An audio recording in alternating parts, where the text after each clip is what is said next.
Do you like swinging a little sword around at Mach 47? Do you like being able to do extra damage to dangerous enemies? Do you like to have plenty of ammo and constant crits from your ult? Well, perhaps this build is for you. Now let's talk about Witch Hunter Captain. His passive ability, Witch Hunt. Tagged enemies take an additional 20% damage, does not stack with similar effects. So this is a fantastic passive, makes Witch Hunter Captain a really good character. You or anyone on your team can tag an elite, a special, a monster, and they will take 20% extra damage. You can have up to 4 enemies tagged at once. That's really great. Allows you to do a bunch of extra damage. A very nice passive. His career skill, Animosity. Victor pushes back nearby enemies and boosts nearby allies' critical hit chance by 25% for 6 seconds. Again, a phenomenal career skill coming from Witch Hunter Captain. This will boost the entire team's damage as long as they are within a relative proximity to you by upping their crit chance. It also improves your crit chance as well, which will help you out in the damage department against those tougher armored enemies. He's also got 2 perks, Eternal Guard, no light attack block cost from frontal attacks. He also has Killing Shot. Critical hit headshots instantly slay man-sized enemies. Now this accounts for most enemies in the game with the exception of monsters and Chaos Warriors and Bestigors. Pretty much anything else. And on to the talents today. So the melee weapon of choice is going to be the Rapier for its attack speed and finesse headshot damage. So for this, I like Walking Judgment. That's damaging multiple enemies, gives you THP. You can get a max of 5 THP per swing if you hit 5 enemies.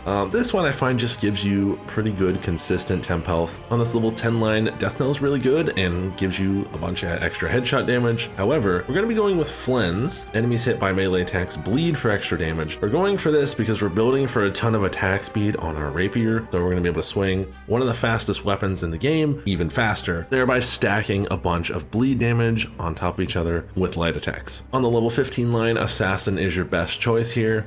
This will allow you to do 40% bonus damage on crits and headshots, which is really nice. Enemies in a state of stagger 1 take 20% extra damage. That's like staggered back a little bit or maybe down on a knee or something. Enemies in a state of stagger 2, kind of like lying on the ground or knocked back, you know, they will take 40% bonus damage. Assassin is really good and lets you do a ton of extra damage. On the level 20 line here, I'm going with Heretic Sighted. Tagging an enemy increases attack speed by 10% for 15 seconds. Heretic Sighted is a fantastic talent and it encourages players of Witch Hunter Captain to use his tag, his passive ability, to not only get the 20% bonus damage on scary enemies, but also to get a lot of attack speed for a pretty long time. 15 seconds is quite long, and you can keep that going by continuously tagging enemies, so you're basically looking at a free 10% attack speed. On the level 25 line, I'm going with Always Prepared. Increases max ammunition by 30%. So for this build, I'm going with the Brace of Pistols. Without this talent, he gets 30 total shots, which is pretty good. With it, he gets 39, which is 30% more. It's pretty good. If you're a player like me, you're going to focus a lot on shooting specials, which is why I really like Always Prepared. If you're not really interested in special killing, I'd probably say just take Castaway. But I think with Always Prepared, the Brace of Pistols, more ammo with Scrounger, you're going to be able to have a little better ammo sustain if you're going to use the guns a lot. And on his level 30 line, we're going with the Unending Hunt. Hitting 10 or more enemies with Animosity refunds 40% of the cooldown. So this means if your ult staggers 10 or more enemies of any kind, you will get an instant 40% reduction off the cooldown of your ultimate, which will bring it from something like a minute and 15 seconds down to like 45 seconds. It's pretty good. This ult is meant to be used when there is a horde or at least a big group of enemies around, when you have a couple of your teammates around as well, because remember, you're going to be not only staggering enemies, you're going to be boosting your and their crit chance while getting cooldown refunded in the process. Onto the equipment now. For the melee weapon, I'm going with the Rapier. Simply running crit chance, attack speed, and swift sling. A pretty offensively aggressive setup here. We're building for, of course, the crit chance for damage, the attack speed to make it fast, but then swift sling as well. Critical hits increases our attack speed by 20% for 5 seconds. Really good with our Rapier, which is already pretty fast, and the talent of Heretic Sighted. We're going to be getting quite a bit of attack speed with an already really fast weapon. The ranged weapon today is the Brace of Pistols. I'm running Power vs. Armored, Power vs. Skaven, and Scrounger for ammo sustain. I like to use the guns a lot.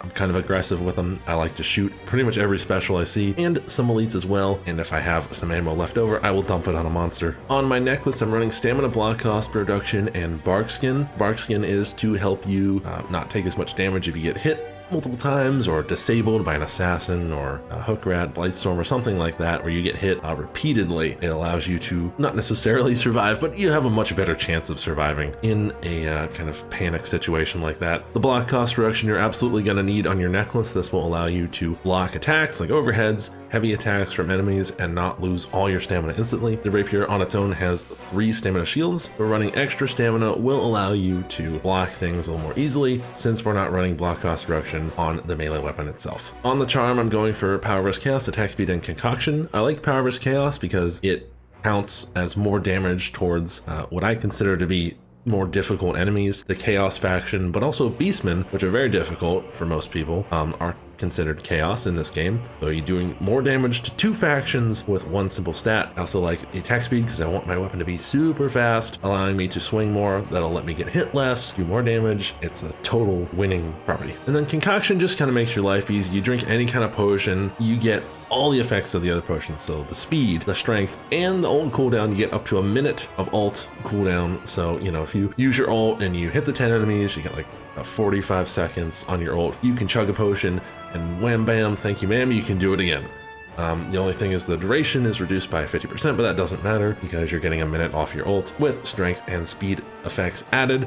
Pretty good. And then on the trinket, I'm going for an additional 10% cooldown reduction just because I want my ult back quicker. I'm a greedy guy. I'm also going with stamina recovery to have a little bit of defense there. And then explosive ordnance. Normally I would take shrapnel on a... God damn it, cat. Normally I would take shrapnel on most characters. However, shrapnel does not stack with Witch Hunter Captain's tag, rendering it not completely useless, but largely ineffective. So a different grenade trait is more appropriate in my opinion. If you would like, you can also lose the stamina recovery and go for crit chance. Artie, you're in the way. You're in the way. You're in the way. Come on. Hey, just a second, please. Thank you.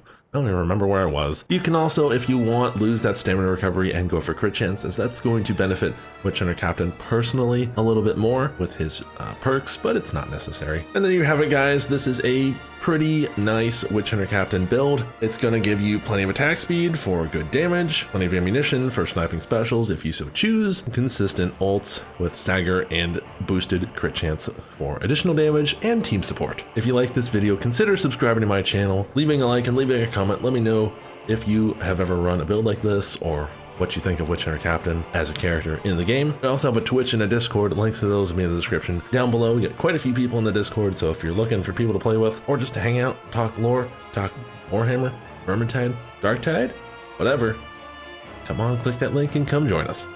Till next time, guys.